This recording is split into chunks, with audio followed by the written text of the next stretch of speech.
La Ligue de l'enseignement, avec le soutien de la ville de Chaumont, présente les podcasts des assos. Alors, je m'appelle Christophe Pierre, je travaille à la ville de Chaumont depuis une trentaine d'années maintenant. J'ai une formation de pépiniériste à la base, puis après j'ai fait de l'espace vert, et puis après j'ai travaillé pendant 21 ans au fleurissement de la ville de Chaumont. Depuis quelques années, j'ai un jardin, même presque 20 ans, j'ai un jardin. Et tout ça m'a fait comprendre que quand on fait du jardin, on a besoin de graines. Et les graines de qualité sont de moins en moins courantes, sachant que la plupart des graines sont produites en Chine maintenant, à 80%, à 90% sont produites en Chine. Et donc, c'est pour ça que ça m'a donné l'idée d'avoir le projet de Grainothèque. Alors, la Grainothèque, c'est tout simple. C'est le même principe que la boîte à livres, sauf que c'est des graines. Alors pourquoi cette idée-là ? C'est tout simple. Un jour, j'ai fait un semis de carottes.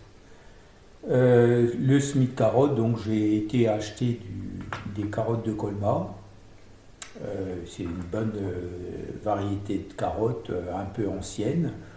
Le problème, c'est que la carotte, elle a vite monté en fleurs.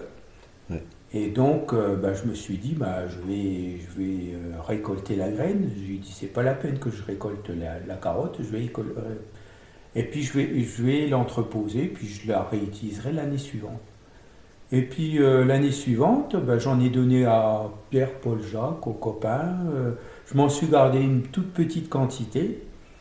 Et ils m'ont dit, mais c'est extraordinaire, la carotte, on a eu un rendement extraordinaire, des belles carottes, etc. etc. Qu'est-ce que tu as fait ? Qu'est-ce que tu as acheté comme graines ? Maintenant, j'ai dit, je les ai faites, mes graines. Alors, quand vous allez produire des graines en Chine ou même en France, dans un climat qui est plus chaud, donc elle va avoir l'habitude de chaleur, d'une certaine quantité de chaleur, d'une certaine quantité de lumière, d'une certaine quantité d'humidité, et quand elle va se retrouver chez vous, elle va être perdue.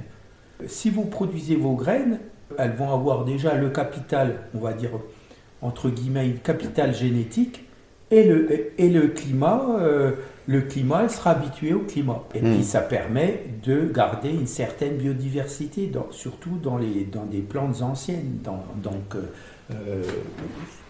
Les grands-mères, elles achetaient quasiment pas.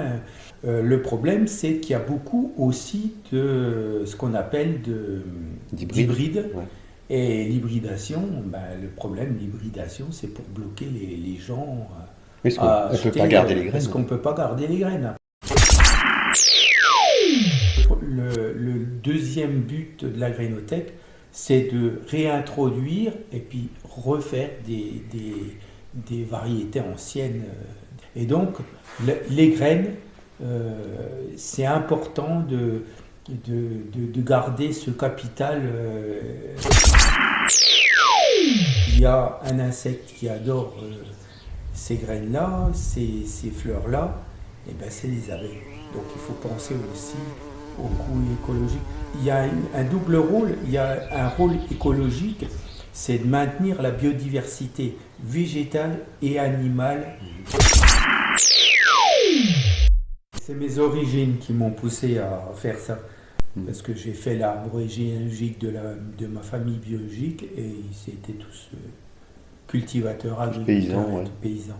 Donc je pense que la graine, c'est le lien que j'ai avec ma famille biologique, et je pense que la graine, moi, c'est très symbolique, c'est très important. Mon animal préféré. Alors le loup. C'est pas l'animal emblématique que tout le monde a peur. Je trouve que le loup me ressemble. C'est-à-dire que je fais peur, peut-être au premier abord, j'impressionne peut-être aussi. Et puis après, toute simplicité, nature. La nature. Le naturel.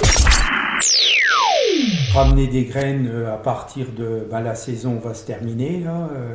Après, au mois de janvier-février, vous pouvez réamener vos graines. Les semis en pot peuvent commencer, les semis de tomates peuvent commencer à partir de fin février. Et après, on finira par les courges, par les courgettes, et puis voilà.